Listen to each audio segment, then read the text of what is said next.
To defence exam solution. स्वागत है आप सभी का। आज की इस वीडियो में हम बात करने वाले हैं कदम ताल वर्सेस रनिंग का, जो एक पैनिक बना हुआ है आपके मन में। और रिसेंट टाइम में बहुत सारी बातें आपके सामने आ रही हैं, बहुत सारी कॉल रिकॉर्डिंग आपके सामने आ रही हैं कि इस बार कदम ताल होगा, रनिंग नहीं होगी। तो उसी के रिगार्डिंग बिल्कुल जेन्युइन बातें आपके साथ मैं करने वाला हूं। और काफ़ी सारे आपके जो कन्फ्यूजन हो रहे हैं इस समय, जिस समय आपको फोकस करना चाहिए आपकी रनिंग पर, आपकी जीडी पर, आप इस समय आप डेविएट होकर बहुत सारी वीडियोस में अपना टाइम वेस्ट कर रहे हैं, इधर उधर की वीडियो देखकर परेशान हो रहे हैं। तो उन्हीं बातों पर आज यहाँ पर बात करने वाले हैं। तो आपके सामने यहाँ पर बहुत सारी कॉल रिकॉर्डिंग आपने सुनी होगी, बहुत सारे वीडियोस आपने देखे होंगे कि उनमें कदम ताल बोला जा रहा है। और हाँ, मेरे पास भी 3-4 लड़कों ने शायद भेजा था कॉल रिकॉर्डिंग, और ग्रुप वगैरह में मैंने देखा है कि बहुत सारी बातें हो रही हैं कदम ताल की रिगार्डिंग। और मुझे भी जहाँ तक लगता है 90 to 95% चांसेस हैं कि इस बार रनिंग नहीं होगी, कदम ताल होगा, क्योंकि कोविड का टाइम है। और रिसेंटली हमने देखा है कि कहीं बिहार पुलिस वगैरह में कोई रनिंग हुई थी पीएफटी, उसमें तो काफ़ी लड़के कोविड पॉजिटिव हो गए थे ड्यू टू द रनिंग। तो इसीलिए फेज 2 में मोस्ट प्रोबेबल चांस है कि इस बार कदम ताल होने वाला है, रनिंग नहीं होगी। अब यहाँ से बात आती है, अगर क्या कदम ताल होगा तो क्या जीडी टफ होगी, क्या फाइनल कट ऑफ वाकई में हाई जा सकता है, तो उसी के बारे में यहाँ पर बात करेंगे। तो सबसे पहले आप यहाँ से समझ लीजिए कि आपको कन्फ्यूजन में नहीं रहना है। अब यहाँ पे कुछ लड़के क्या कर रहे हैं कि कदम ताल होगा, रनिंग होगी, तो उन्होंने अगर सुन लिया है कि कदम ताल होगा तो वो अपनी रनिंग को स्टॉप कर दी है। तो ये गलती आपको नहीं करनी है। मैं आपको इस वीडियो में वही बताने चाह रहा हूँ कि आपको वो गाइडेंस देना चाहता हूँ, वो बातें बताना चाहता हूँ, जिससे आप अपना जो बचा हुआ 10-12 दिन का 15 दिन का टाइम है उसको सही से यूटिलाइज कर पाएँ।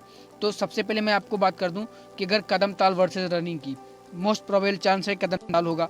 और काफ़ी हद तक आप इस बात को समझ भी नहीं रहे होंगे कि कदम ताल क्यों होगा, मैंने जैसा कि एक्सप्लेन भी कर दिया है। तो अब मास्क लगाकर तो रनिंग कोई कर नहीं सकता, तो इसी वजह से मोस्ट प्रोबेबल चांस है कदम ताल होगा। अब कदम ताल कितने होंगे? 50 कदम ताल होंगे। आपने हाई नीज का नाम सुना होगा, एक्सरसाइज दोनों मतलब ऊपर नीचे करने होते हैं, दोनों पैर अपने जो आपका कमर होता है उससे ऊपर तक।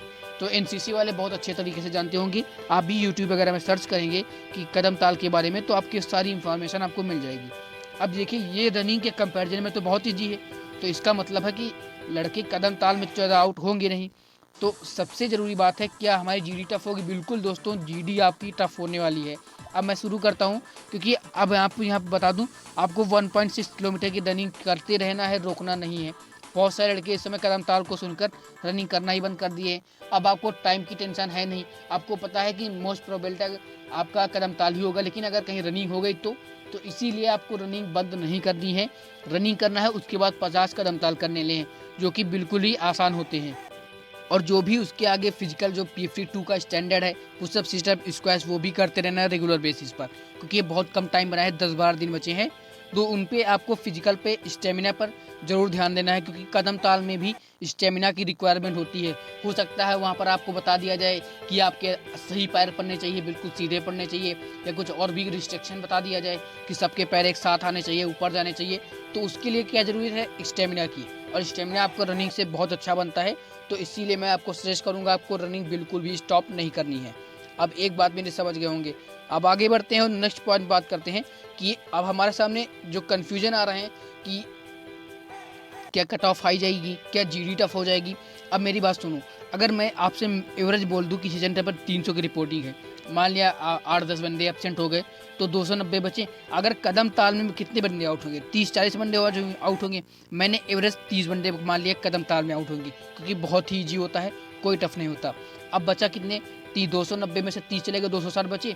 मैंने मान लिया मैक्सिमम मान लिया 50। अगर DFT का लेवल थोड़ा सा इंक्रीज हो गया as compare to the last year, so मैंने 50 बंदे मान लिए। मैक्सिमम 50 बंदे वैसे आउट नहीं होते, मैंने मैक्सिमम मान रहा हूँ कि 50 बंदे हमारे आउट हो रहे हैं SRT और DFT में, ठीक है। तो हमारे पास बंदे कितने बचे? 210 बचे, ठीक। अब 210 में से कितने बंदों को, क्या 210 में से अगर GD लेंगे तो क्या 50 बंदों को आउट करेंगे? बिल्कुल नहीं दोस्तों। मेरे अनुसार जो बंदे होंगे ना, 50% लड़का GD में आउट हो जाएगा। ऐसे हर बार देखा जाता था, अगर 150 बंदा GD दे रहा है तो उसमें से 50 साल लड़का GD में आउट होता था। इस बार 50% का रेशियो रहने वाला है जो भी बचेगा। तो क्योंकि अब यहाँ पर कुछ लड़के का ये मानना होता है कि मेडिकल में ज़्यादा बुला लेंगे, कट ऑफ हाई कर देंगे। तो मेरी बात समझो दोस्तों, क्या मेडिकल में एयरफोर्स को एक्सपेंसेस बेयर नहीं करने पड़ते हैं? जी हाँ दोस्तों, मेडिकल में बहुत ज़्यादा एयरफोर्स को एक्सपेंसेस बेयर करने पड़ते हैं, क्योंकि मेडिकल में जिस भी पर्टिकुलर एएमसी पर जो आपका स्टेशन एएमसी या एसएमसी पर आपका मेडिकल होगा, वहाँ के भी एक्सपेंसर एयरफोर्स को बेयर करने पड़ते हैं। और जो आपका स्टाफ जाएगा फेज़ 2 का, आप सभी को पता होगा, जो फेज़ 2 वाले ऑफिसर होते हैं 3-4, वो भी आपके मेडिकल कराने में आपके साथ रहते हैं, तो उनको भी एक्स्ट्रा वर्क करना पड़ेगा। तो एयरफोर्स वाले ये तो नहीं चाहेंगे कि भैया हम अपने ऊपर वर्कलोड बढ़ा दें, वो चाहेंगे आपका 82 टेस्ट जीडी टेस्ट टफ हो, वो और क्रीम छाटेंगे कि और अच्छी क्वालिटी के लड़के को चूज़ करने की कोशिश करेंगे। तो सीधी बात है दोस्तों, जीडी टफ होने वाला है और थोड़ा सा लेवल, ऐसा मेरा मानना है, क्योंकि एसआरटी के क्वेश्चन टफ कर नहीं सकते, जो क्वेश्चन एसआरटी के होते हैं वो तो होंगे।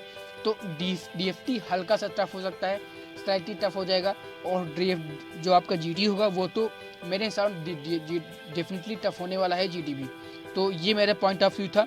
अब आपको कन्फ्यूजन नहीं रहना है, अपनी तैयारी पर ध्यान देना है, ना कि जो बहुत सारी वीडियोस आ रही हैं, बहुत सारी कॉल रिकॉर्डिंग आ रही हैं, उनको सुनकर परेशान होकर टाइम वेस्ट करने से अच्छा है कि हम अपनी तैयारी में थोड़ा सा टाइम ज़्यादा इन्वेस्ट करें।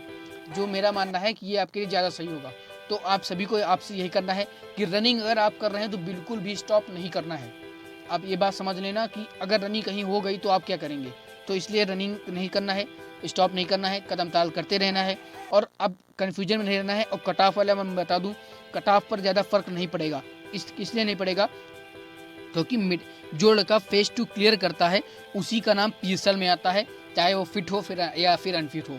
लेकिन अगर फेज़ 2 टफ होगा, ना कि मेडिकल टफ होगा, ये समझ लो। मेडिकल में क्या टफ करेंगे, तो मेडिकल में ज़्यादा बंदे वो नहीं बुलाएंगे, क्योंकि उनके पास भी अगर मेडिकल ज़्यादा लंबा चलेगा तो उनको भी ज़्यादा वर्कलोड होगा, ज़्यादा दिन तक चलेगा। तो इसी वजह से फेज़ 2 टफ होगा, ना कि मेडिकल। तो मेडिकल में एज यूजुअल, जिसे पिछले बार लगभग 7 से 8 हज़ार लड़का फेज़ 2 क्लियर कर पाया था, 16-17 हज़ार में से 60 से 65% लड़का फेज़ 2 में ही आउट हो गया था। तो वही रेशियो रहने वाला है इस बार। बस जो लड़का रनिंग में आउट होता था उसका जो वेटेज आएगा वो जीडी पर फर्क पड़ेगा। तो ये समझ लेना दोस्तों, जो फाइनल कट ऑफ को लेकर आप चिंतित ना रहिए कि कोई बोल रहा है 52 के ऊपर चला जाएगा, 55 चला जाएगा, 50 के ऊपर चला जाएगा, तो उन बातों पर न ध्यान दीजिए। मैंने देखा है कि लड़के बता रहे हैं 50 के ऊपर चला जाएगा, 55 चला जाएगा, तो उन पर आप टाइम वेस्ट ना करिए, अपनी तैयारी पर ध्यान दीजिए। और ये सारी बातें आपके लिए बहुत हेल्पफुल होंगी अगर आप इन पर अमल करेंगे। और मैंने लगभग आपको जो इन्फॉर्मेशन मुझे देनी थी शायद मैंने आप तक पहुंचा दी है। मेरा मोटो बस आप तक यही था कि आप जो कदम ताल भी करते रहिए, रनिंग भी करते रहिए, अपनी साइको को करते रहिए, क्वेश्चन करते रहिए। मैंने आज ही कल शायद वीडियो डाला था, एसआरटी के बहुत अच्छे क्वेश्चन कराते हैं जो शायद आपको एयरफोर्स के एसआरटी में देखने को मिल जाएं। तो मैं कोशिश करूंगा, डीएफटी भी कंटिन्यू है मेरी, तो आप प्रिपरेशन करते रहिए और फालतू में अपना टाइम वेस्ट न करिए। मेडिकल में उतने ही बंदे बुलाए जाते हैं जितने बुलाए जाते थे, उतने ही बंदे बुलाए जाएंगे। बस ये है कि फेज़ 2 में इस बार दंगल होने वाला है भाइयों, तो उसके लिए प्रिपेयर रहिए, क्योंकि इस बार उतना आसान नहीं होगा, कदम ताल होगा। 90 to 95% मान के चलिए, सब कुछ स्टेमिना बिल्कुल अपनी फुल तैयारी से जाइएगा। और दोस्तों जो डॉक्यूमेंट वगैरह है, मैंने उसका वीडियो बना दिया था, अगर डॉक्यूमेंट के रिगार्डिंग कोई भी डाउट है तो आप ज़रूर देखिएगा।